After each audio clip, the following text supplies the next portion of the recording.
তই উঠোতে বহুতে এই যে নাৰায়ণক তই পূজা কৰ, তই আজিৰ পৰা নাৰায়ণক পূজা নকৰিবি। বীৰভদ্ৰ নামৰ এজন প্ৰবল দস্যু অসুৰ আছিল, আৰু সেই অসুৰজনে মহাদেৱৰ পৰা অমৰত্ব বৰ লাভ কৰি বলিয়ান হৈ পৰিছিল।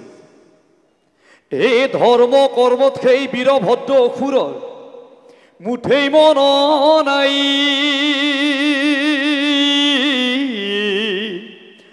আৰ যুদ্ধ বিগ্ৰহ কৰি সি ও বড় ভালো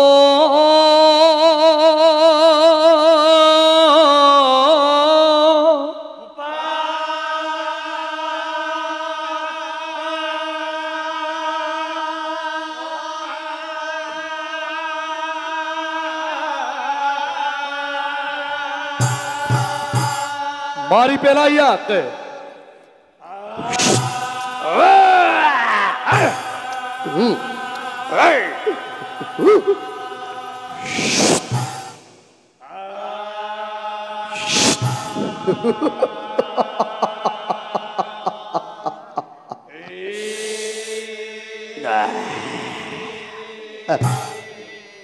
আৰু ইমান অহংকাৰী অত্যাচাৰে ভ্ৰষ্টাচাৰে জৰ্জৰিত আছিল সেই বীৰভদ্ৰ অসুৰ।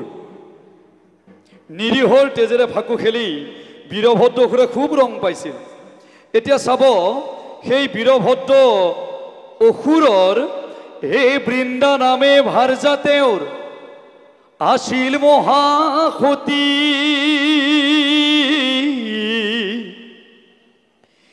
ঈশ্বৰ সেৱা স্বামী ভক্তি ও কৰে দিনে,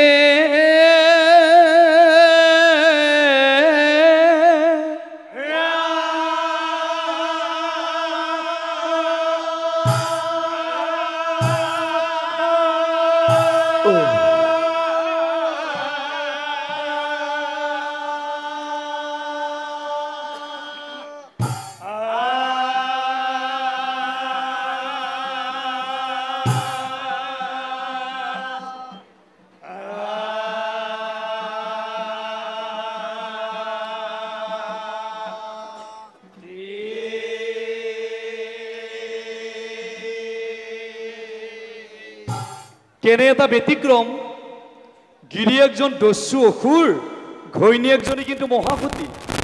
এই বীৰভদ্ৰ আৰু বৃন্দাসতী তেওঁলোক গিৰিয়েক ঘৈণীয়েকৰ মাজত তেল পানীৰ দৰে পাৰ্থক্য আছিল।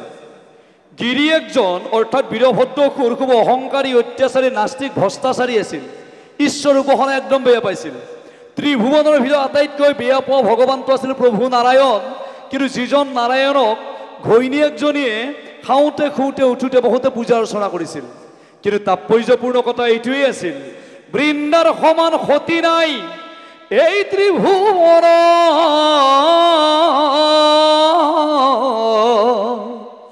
আৰু এই কথা জানিল অন্ত ও প্ৰভু নাৰায়ণ।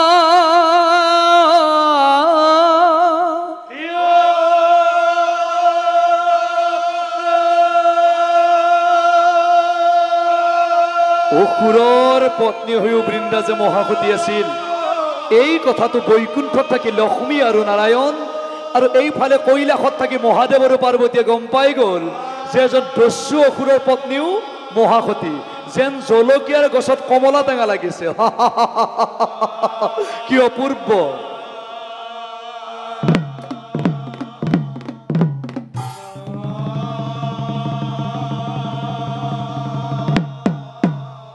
ও বীৰভদ্ৰৰ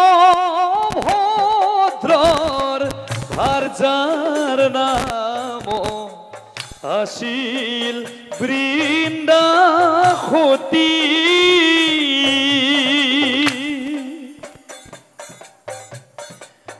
ঈশ্বৰ সেৱা স্বামী ভক্তি কৰে দিনে ৰাতি।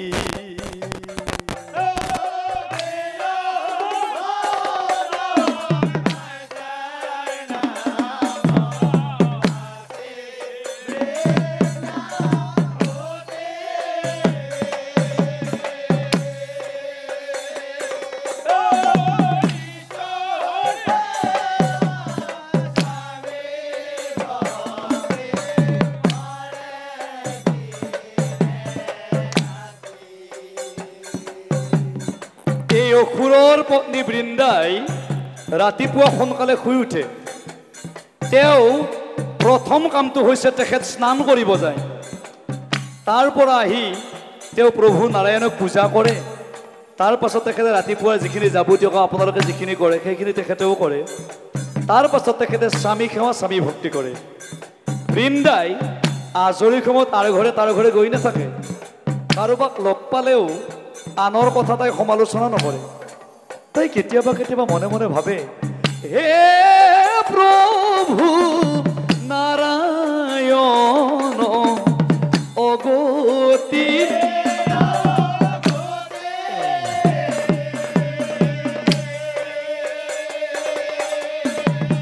সৰ্বদাই থাকক যেন মোৰ স্বামীত ভক্তি।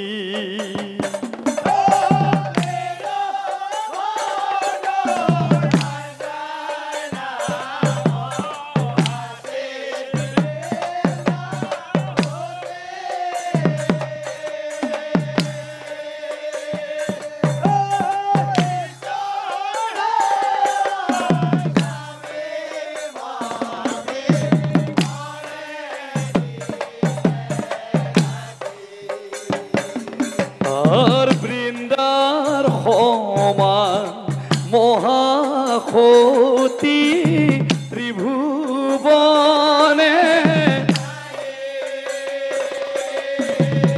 এই কথা জানিলন্ত প্রভু যদুরাই।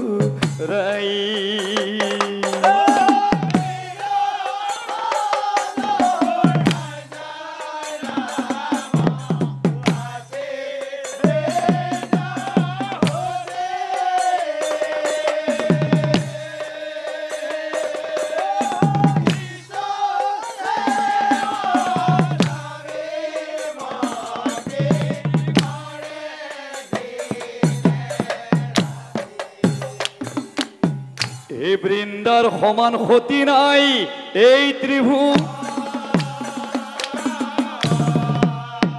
আর এই কথা জানিলন্ত, এই কথা জানিলন্ত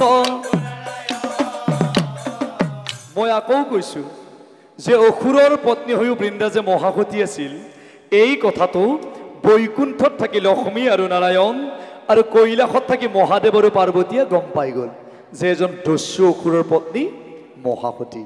এতিয়া আহক, বৃন্দাৰ স্বামী বীৰভদ্ৰ অসুৰ কোন আছিল? বৃন্দাৰ স্বামী সেই বীৰভদ্ৰ অসুৰ কোন আছিল? হে পৰম শ্ৰদ্ধাৰ বাপ বান্ধৱ ভাই মাতৃসকল, শ্ৰীমদ ভাগৱতত থকা মতে দক্ষৰ যজ্ঞত যেতিয়া সতীয়ে দেহ ত্যাগ কৰিছিল, এই বাতৰিটো প্ৰথমতে নাৰদ মুনি আহি মহাদেৱক কৈছিল। আৰু নাৰদৰ মুখৰ পৰা, নাৰদৰ শ্ৰীমুখৰ পৰা যেতিয়া মহাদেৱে সতীৰ মৃত্যুৰ বাতৰি পালে, খঙত ৰব নোৱাৰি ত্ৰিকালদৰ্শী মহাদেৱে কাল ৰূপ ধৰি নিজৰ জটাটো হিমালয় পৰ্বতত আচাৰি দিছিল। আৰু লগে লগে সেই বীৰভদ্ৰ অসুৰৰ জন্ম হৈছিল। আৰু বীৰভদ্ৰ অসুৰে গৈ দক্ষৰ যজ্ঞ লণ্ড ভণ্ড কৰি পানী কৰি থৈ আহিছিল। এতিয়া চাওক, সেই বীৰভদ্ৰ অসুৰ ইমান চতুৰ আছিল, কি কৌশল কৰি তেওঁ মহাদেৱক আৱেগিক কৰি, অৰ্থাৎ আমাৰ এতিয়াৰ ভাষাত ক'ব লগা হ'লে তেওঁ বীৰভদ্ৰ অসুৰে মহাদেৱক মানে ব্লেকমেইলিং কৰি কেনেকৈ তেওঁ অমৰত্ব বৰ লাভ কৰিছিল। একদিনা বীৰভদ্ৰ ৰৈ নাথাই অৰণ্যৰ মাজত প্ৰৱেশ কৰি এক মনে মহাদেৱ আৰ এক মনে মহাদেৱ ও বাবা বুম ভোলা বুম ভোলা বুম ভোলা কাকুতি কৰিছো বাবা দৰ্শনৰিয়া।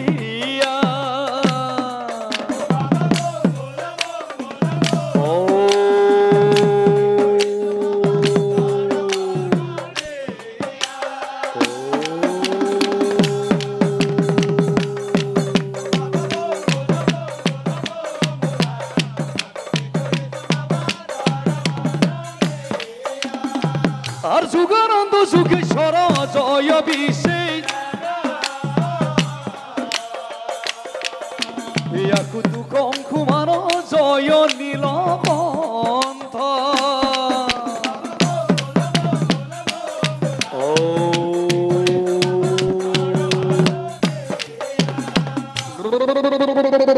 বাবা এ নত বড় নত রাজ জয় বৈদ্য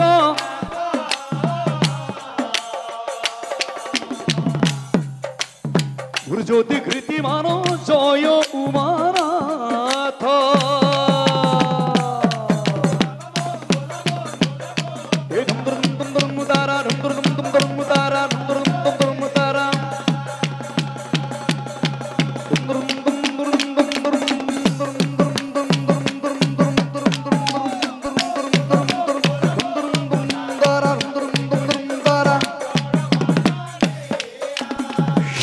এনেকৈ বীরভদ্র খুরেকে অরণ্যর মাজত প্রবেশ কৰি মহাদেৱক ধ্যান কৰি এনেকৈ 12 বছৰ এটা যুগ ও পাৰ হৈ সন্তুষ্ট হৈ মহাদেৱে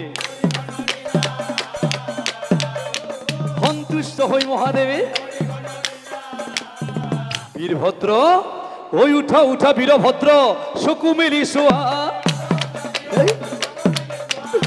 সত্য কৰি কৰো মই কি বৰ লাগে কোৱা বীৰভদ্ৰই বোলে বাবা ধৰিছো চব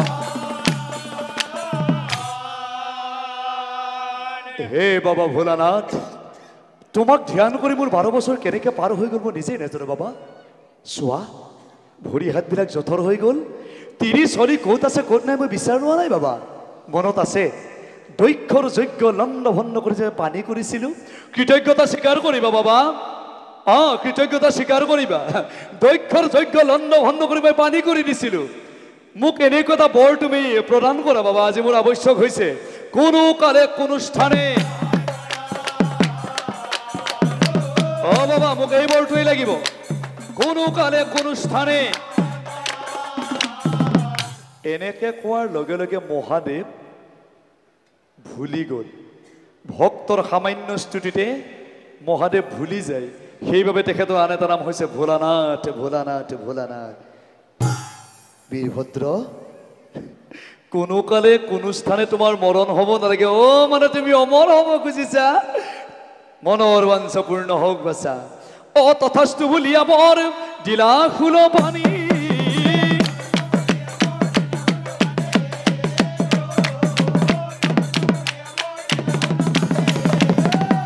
বীৰভদ্ৰক চাই শিৱই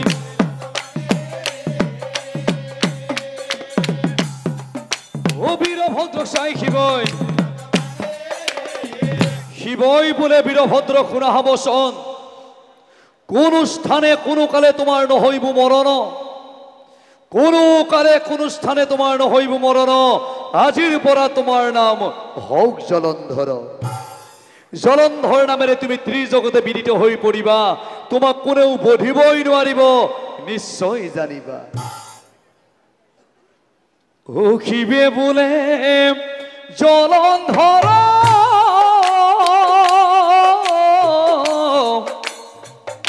শুনাব চন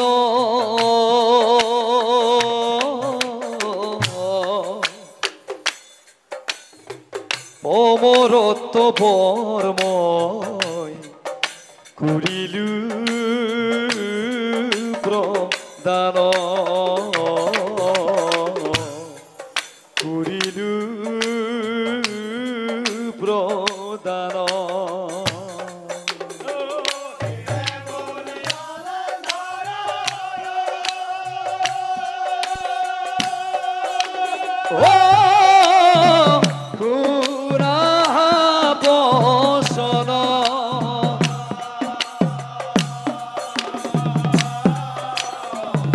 অমরত্ব বরময়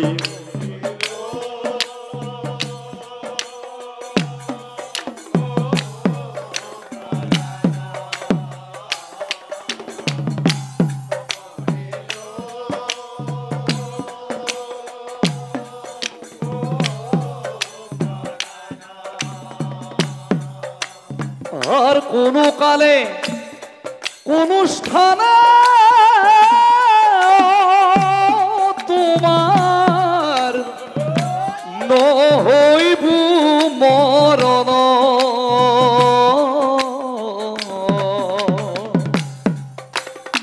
হে জলন্ধর তোমার মরণ নাই তুমি অমর হয়ে গলা কিন্তু সেই দিনাহে তোমার মরণ মিলিব যিদিনাই তোমার মৰমৰ ভাৰ্যা বৃন্দাৰ সতীত্ব হৰণ হইব যিদিনাই তোমাৰ ভাৰ্যা বৃন্দাৰ সতীত্ব হৰণ হইব ও সেই দিনাই তোমাৰ কিন্তু মিলিব মৰণ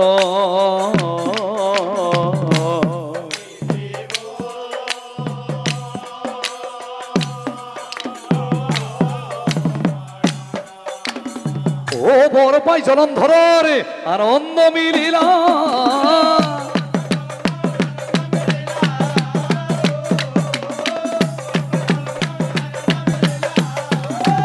হে মহাৰঙ্গে জলন্ধৰে গৃহ আহিলা আৰ মহাৰঙ্গ